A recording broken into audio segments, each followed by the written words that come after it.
فمن كان من أهل لا إله إلا الله كان من أهل الجنة. Bismillahirrahmanirrahim. Chers frères, chères sœurs, parmi les grands bienfaits qu'Allah tabaraka wa ta'ala a octroyés à ses serviteurs, il y a le fait qu'il leur a attribué des périodes dans lesquelles ils peuvent multiplier les bonnes actions et de ce fait se rapprocher davantage d'Allah Azza wa Jal.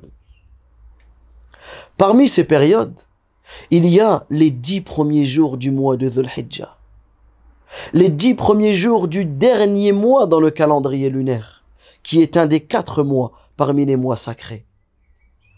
Ces 10 jours sont des jours bénis, sont des jours magnifiques, et nous allons, Inch'Allah, dans cette vidéo, nous allons nous rappeler de quelques bienfaits, de quelques mérites de ces jours, afin d'accueillir ces jours, afin d'accueillir cette période de la meilleure manière.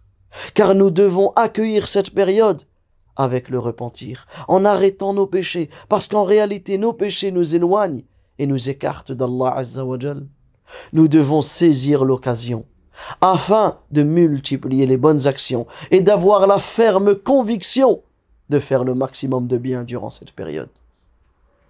Parmi les mérites de cette période, il y a le fait qu'Allah tabaraka wa ta'ala a choisi ces 10 jours pour être les meilleurs jours de toute l'année. Les meilleurs jours de toute l'année. Et Allah Azza wa Jal crée ce qu'il veut. Et il choisit, comme il le dit dans le Coran, وَرَبُّكَ يَخْلُقُ مَا يَشَاءُ وَيَخْتَارُ. Et ton Seigneur crée ce qu'il veut. Et il choisit. Et Allah Azza wa Jal a choisi les 10 jours du mois de Dhul Hijjah pour être les meilleurs jours de toute l'année. Parmi les grands bienfaits et les mérites de ces jours, c'est qu'Allah tabaraka wa ta'ala a mentionné ces jours dans le Coran. Allah tabaraka wa ta'ala a juré dans le Coran par ces jours. Wal fajr, et par l'aube. Wa layalin ashar, et par les 10 nuits. Allah tabaraka wa ta'ala jure par les 10 nuits. Et les savants qui nous ont expliqué le Coran, et à leur tête, Abdullah ibn Abbas, radiyallahu anhuma, nous ont explicité, nous ont informé que les 10 nuits ici, ceux qui étaient voulus par cela, étaient les 10 jours du mois de Dhul Hijjah. Et si Allah tabaraka wa ta'ala a juré par ces jours, c'est pour donner l'importance à ces jours, puisque lorsqu'Allah Azza wa Jal jure par quelque chose, c'est pour nous enseigner l'importance de cette chose. Et bien sûr, Allah tabaraka wa ta'ala jure par ce qu'il veut. Mais nous ne devons jurer que par Allah Azza wa Jal. Chers frères, chères sœurs, parmi les grandes particularités de cette période, il y a le fait que durant cette période, et seulement durant cette période, les grandes adorations, les plus grandes des adorations, sont réunies. La prière, la zakat, le jeûne, le hajj, le pèlerinage, sont réunis durant ces jours. Et c'est le seul moment de l'année où ces grandes adorations sont réunies. Également parmi les grands bienfaits, les grandes particularités de ces jours, c'est que durant ces jours, Allah tabaraka wa ta'ala a légiféré aux musulmans, a ordonné aux musulmans d'accomplir le pèlerinage, le 5e pilier de l'islam, car le pèlerinage commence le 8e jour du mois de Dhul Hijjah. Ce jour que l'on appelle Yawm al-Tarwiyah, le jour de l'abreuvement. Ce jour où les musulmans qui accomplissent le pèlerinage se mettent en état de sacralisation et se rendent vers Mina, là où ils proclament l'unicité d'Allah, là où ils prononcent la talbiyah, labbayk Allahumma labbayk, labbayk la sharika laka labbayk, innal hamda wan ni'mata laka wal mulk, la sharika lak. Chers frères, chères sœurs, parmi les particularités de ces jours, c'est que le 9e jour de ce mois est le jour de Arafat, le meilleur jour de toute l'année. Il n'y a pas un jour sur lequel le soleil se lève meilleur que le jour de Arafat. Multiplions les bonnes actions durant ces jours. Saisissons l'occasion, parce qu'en réalité, toutes les actions, toutes les bonnes œuvres que nous allons faire durant ces jours seront les œuvres les plus aimées auprès d'Allah tabaraka wa ta'ala. Le prophète sallallahu alayhi wa sallam dit dans un hadith: Ma min ayyam al-amal as-salih fiha ahabbu ila Allah min hadhihi al-ayyam. Aucune adoration, aucun acte n'est plus aimé auprès d'Allah que celles qui sont accomplies durant ces jours. Aucun acte n'est plus aimé auprès d'Allah que celles qui sont accomplies durant ces jours. À nous de saisir l'occasion. Ne passons pas à côté de cela. Multiplions les adorations. Et les meilleures adorations que nous pouvons faire, ce sont les adorations qu'Allah tabaraka wa ta'ala nous a rendues obligatoires. Car le serviteur ne se rapproche pas d'Allah tabaraka wa ta'ala d'une meilleure manière qu'en accomplissant les actes obligatoires, tels que la prière. Préservons la prière. Préservons l'heure de la prière. Également, multiplions les actes surérogatoires afin de se rapprocher d'Allah tabaraka wa ta'ala davantage.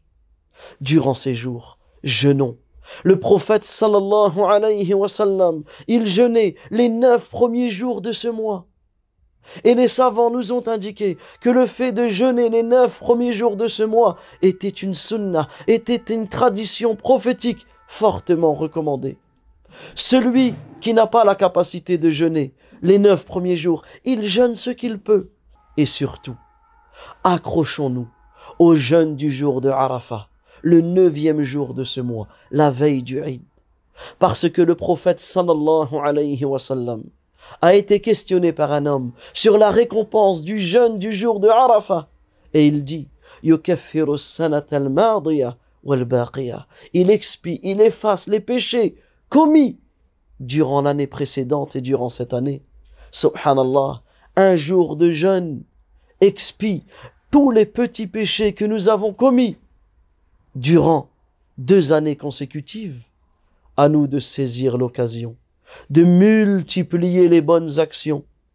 Et parmi les bonnes actions que nous pouvons citer, c'est le rappel d'Allah, le dhikr, le tahmid, le tahlil et le takbir, le fait de dire alhamdulillah, le fait de dire la ilaha illallah, le fait de dire Allahu Akbar. Et le fait de prononcer le takbir durant cette période-là a une valeur particulière. L'imam al-Bukhari, rahimahullah, nous rapporte que Abdullah ibn Umar et Abu Huraira, radiyallahu anhum, lorsqu'ils sortaient en direction du marché durant cette période, ils prononçaient le takbir à voix haute. Et il y a plusieurs manières de prononcer le takbir.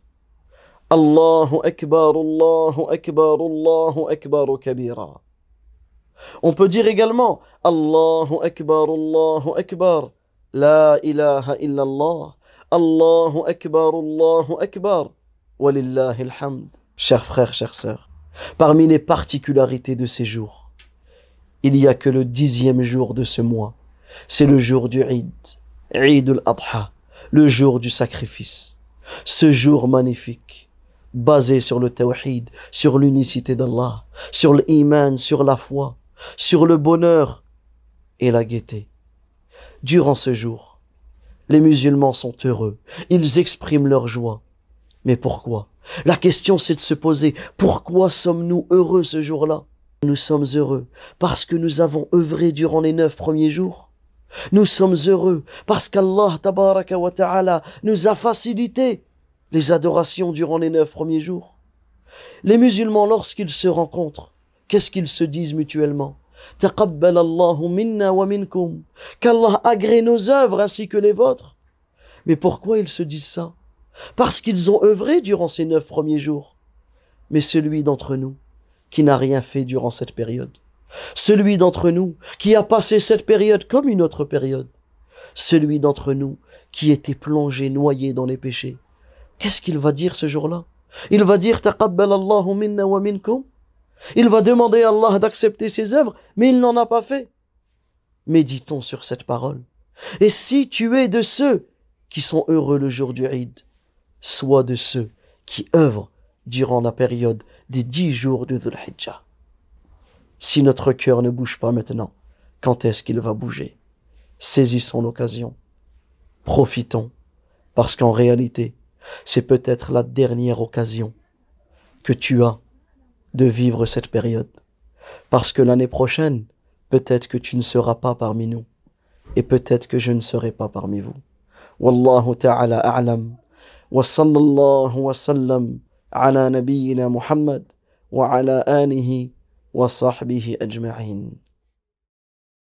فمن كان من أهل لا إله إلا الله كان من أهل الجنة